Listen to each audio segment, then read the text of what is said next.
Welcome to the Be Fit to Sit podcast. I'm your host, physiotherapist Kym Siddons, and I hope to equip and encourage you as we talk about healthy exercise, ergonomics, posture, and practical self-care strategies to help you feel and function your best at your desk and beyond. So if you, your family, or your colleagues spend a fair bit of time at your desk or using screens, tune in because this podcast is for you. Hi there, I'm physiotherapist Kym Siddons, and welcome to episode 2 of the Be Fit to Sit podcast. I'm so excited to be talking to you today about the risks of sitting a lot and the easiest ways we can combat them. It's really astounding how in the last decade really, the statistics are now telling us that we're sitting on average about 12 hours a day. And this level is rising. So last decade, we were talking more about the time we were spending sitting being up around the 7 to 8 hour a day mark. And now the evidence is coming out telling us that we're sitting even more than that, roughly 12 hours a day for most of us. If you think about the time that we're getting in the car, traveling to and from school or work, then we sit for our school or our work, and then we come home. But then the difference is the amount of time we're spending sitting after hours in our downtime, our social time, actually not moving, but sitting perhaps in front of screens or on electronic devices. And I would hazard a guess, and yes, there is evidence to back me up, that that is why all of a sudden in the last decade or so, the trend is rising that we are spending so much more time sitting. This was even more evident when COVID hit last year, and suddenly so many of us were thrust even more at home, and there was less time commuting to school or work, and there was less time moving in our everyday environment. If we were used to being in a school environment, we have to move between classes and move in break times. If we're used to being in a work environment, an office environment, we're used to moving around that environment, even just to get there, and then moving around it and getting and talking to people and conversing with others. Even in other industries where people are on their feet a little bit more, so many of those people were really pushed away from gathering in a workplace and spending more time working from home. You might have been among those people. I think we also realized how much time we were spending in incidental exercise, just moving around, say shopping centers where we'd go and get our groceries, and all of a sudden that was really taken away or reduced significantly. Gathering in meetings, gathering in other environments where we just had to leave the home, get there, get out of our car, or however we were getting there, meet there, come home. All that was taken away, and we were spending so much more time on screens that our level of what we call incidental exercise we don't even think about doing. It's moving, it's standing, it's getting up away from our chair and away from our screen. That was significantly increased, and that started to back up the evidence that's been emerging in the health and the scientific community in the last couple of decades, that incidental exercise, that really low level exercise or movement, is so important for our health, super important for our health. You might have even experienced the fact that that lack of incidental movement has led to COVID kilos. So there's been lots of talk in the last few months about people emerging from their isolation period, and they're starting to realize that they've put on a bit of weight. Now, there's a reason for that, which I will share with you in a minute. So I also wanted to share with you just a quick little scary statistic that we're now realizing that our physical inactivity across the globe is becoming the 4th highest risk factor for morbidity, or, well, that's death. And that's so sad because it's a really easily preventable factor that we can influence ourselves once we understand how we can easily incorporate a little bit more movement into our day. We can definitely start to do something about that, and I'll give you some guidelines throughout this episode on what we can do. The reasons for that high level of risk that comes with inactivity or sedentary lifestyle is because of what it does to our metabolism. So that not only would we be sitting and putting pressure on our musculoskeletal system, we typically think about sitting and how it can hurt our bodies with strain on our backs, necks, shoulders, all the different strain that comes in our musculoskeletal system from sitting for a long time. But it has a major effect on our overall health of our heart, of our kidneys, of our lungs, and our whole metabolic system. So then we're at risk of things like diabetes, of cancer, of other heart, kidney, lung conditions, and things that could have been preventable if we just didn't spend so much time sitting. There's actually been a really long-term study done in America by the Cancer Society there, and that was done over a long period of time, 13 years. It was a huge population of people, over 120,000 people that they studied in that time, and the statistics coming out of that showed that people that had been sitting for more than 6 hours a day, out of those people, 94% of women were more likely to die in the 13 years of that study than people who didn't sit for more than 6 hours a day. And 48% of the men studied during that period that had sat for more than 6 hours a day were likely to die during the period of that study. So that's alarming statistics. And I'm hoping not to scare you, but to give you a little bit of a wake-up call about how important it is that we don't sit for any length of time. So there is thankfully something we can easily do. It doesn't have to take a lot of time, but we need to acknowledge that that low level of movement is super important to keep our metabolic rate up. So let's have a little talk about metabolism. Now, metabolism, as I'd explain it to students in a classroom, yes, during a wellbeing lesson, not a science lesson. I'm not a science teacher. I'm a physiotherapist. In a wellbeing lesson, we talk about the fact that metabolism really, in a nutshell, is us taking our oxygen into our lungs and then taking our food into our bodies, and then our body amazingly at a cellular level uses that to produce fuel. And the rate at which the fuel is produced for our system, our brain to work, our body to move, and our whole system to function, the rate at which the fuel is produced is referring to our metabolic rate, or how fast or slow our metabolism is. So if our metabolic rate is churning along really nicely and humming at a great rate, the fuel is going to be produced well enough and come out quickly enough for us to be inspired and energized to move, to think, and to function at our best.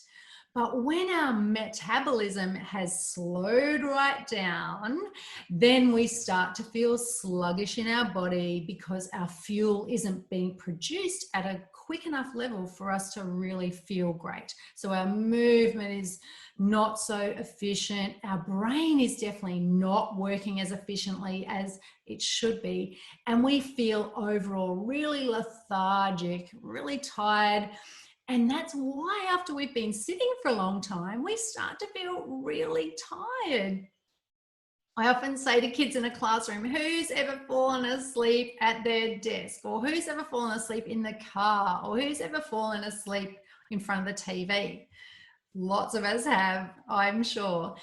But we don't usually fall asleep when we're up and about. When we're particularly playing an activity or a sport, we definitely don't fall asleep then. We usually feel more energized, particularly when we've finished. We're like, oh, we're so glad we did that. We got off our backsides and did it.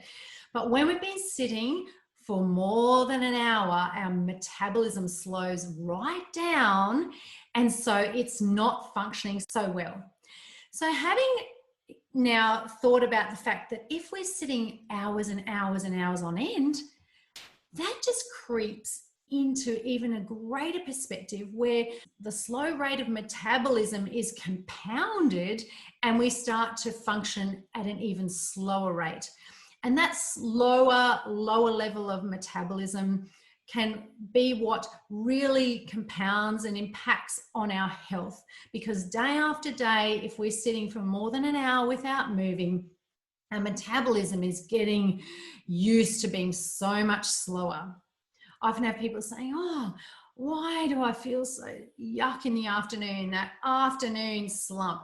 It could be because you've been sitting for a while and your brain and your body has just wound right down, and all of a sudden you just don't have your energy being produced at such a great rate that you would feel inspired, energized, creative, productive, all those things. And we get that nasty afternoon slump, or maybe you get a mid-morning slump, or maybe you get a get home from work after you've just driven home slump. It's different for everybody, but we just tend to really feel it in our body, and our health over time definitely feels it.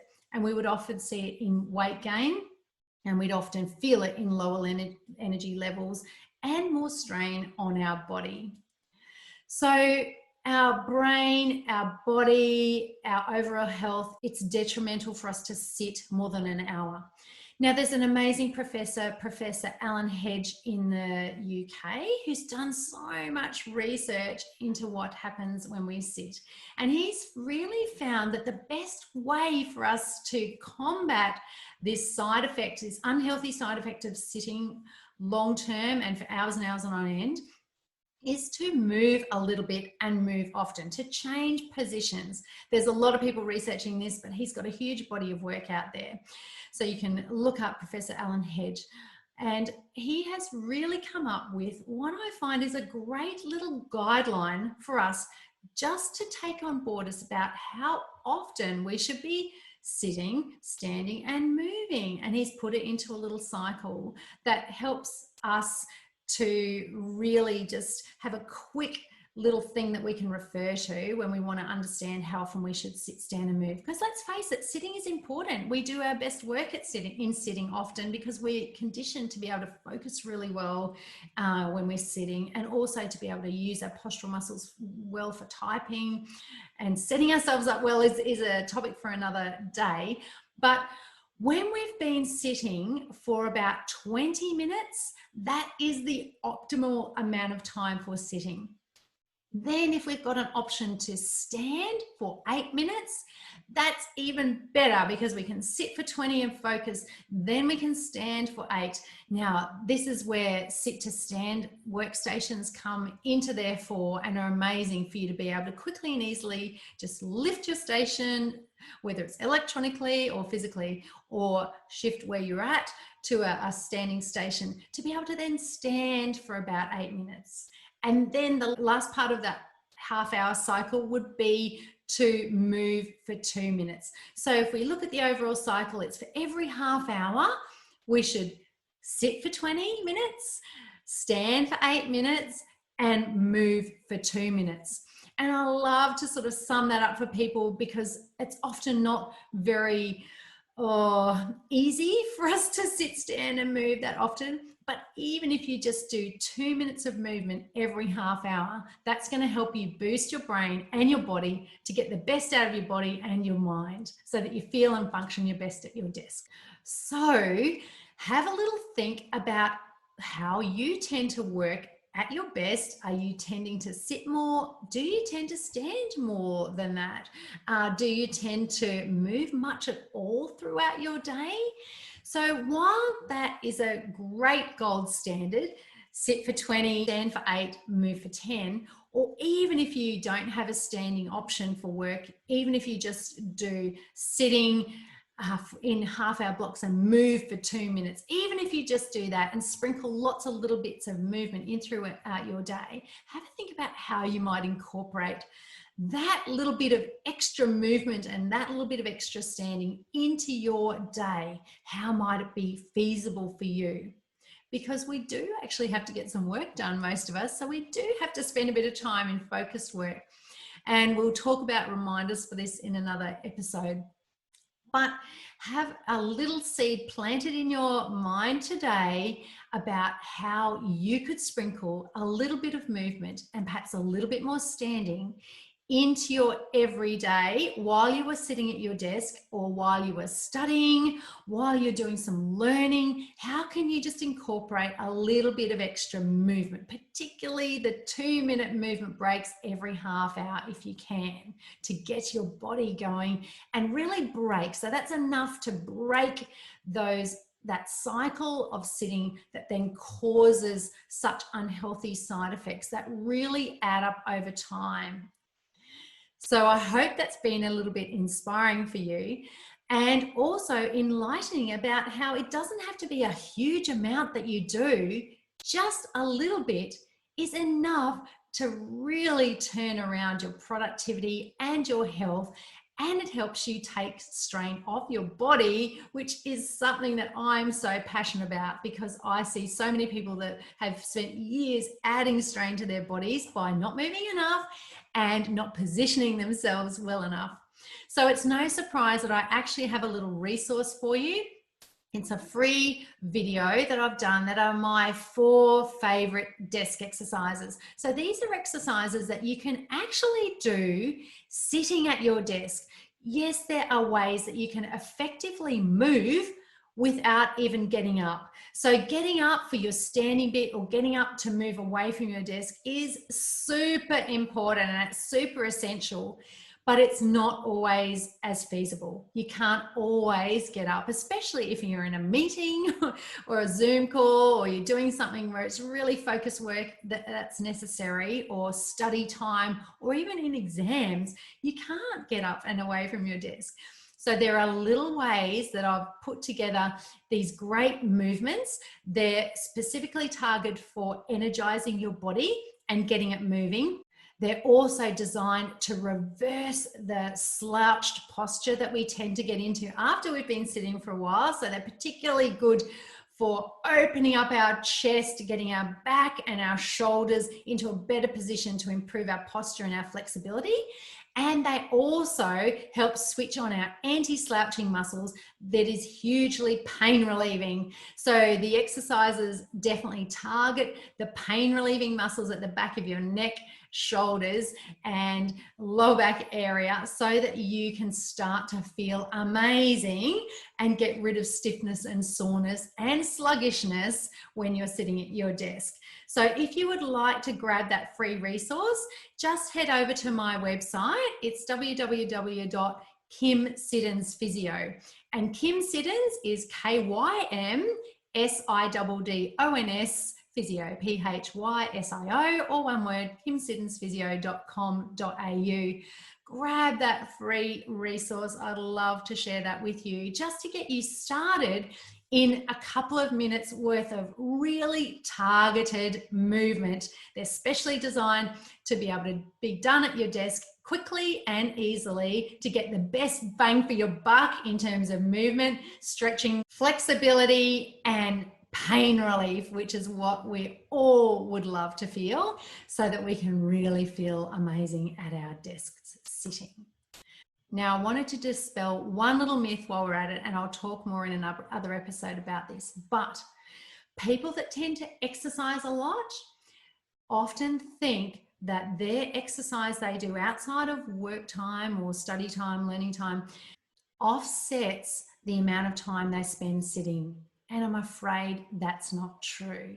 Yes, while your metabolic rate might be a bit higher because you exercise more frequently, unfortunately, a block of exercise before or after or maybe in the middle of work is fantastic for all sorts of reasons: cardiovascular health and our body health, our strength and our flexibility, but it doesn't unfortunately offset the metabolic side effects of sitting for hours and hours and hours and hours on end.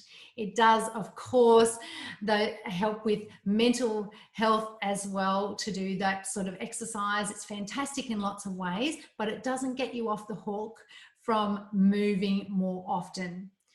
I would love to hear your thoughts on what you think about moving more often. And I'd also love to hear any questions you might have, because I know that having had that little guideline thrust upon you, you may not have heard it before, about how a little bit of movement every half hour is so important. And it's even better if you can sprinkle a little bit of standing in there. But every half hour, that can be quite overwhelming if you're not used to moving so much. So I would love to help support you if you've got questions around that. Just don't feel too confronted by the fact that you may be a long way away from having been moving every half hour, and be encouraged in the fact that even a little bit, so starting somewhere is better than not starting at all. So even if you find it almost impossible to move every half hour, even if you start by moving every hour, or maybe you think, I can only really move halfway through my morning and halfway through my afternoon. Well, if that's more than you've been doing, then start there. I really want to encourage you and not condemn you for not moving. I want to encourage you to, wherever you're at, just start sprinkling in a little more of a posture changes than what you've been doing, a little more movement than what you've been doing. That's far better than nothing. And I really hope that you'll reach out to me with any questions that you've got around that, because I'm more than happy to answer them for you. And I really hope that you'll go over and grab that free resource about the best exercises you can do at your desk. So you've got some great things up your sleeve to tap into, some tools that will help inspire you to use your 2 minutes of movement really effectively, even in times when you can't get up and away from your desk. So that's it from me from today, and I look forward to speaking with you next time about another great topic around helping ourselves being fit to sit so we can feel and function our best at our desk and beyond. Bye for now.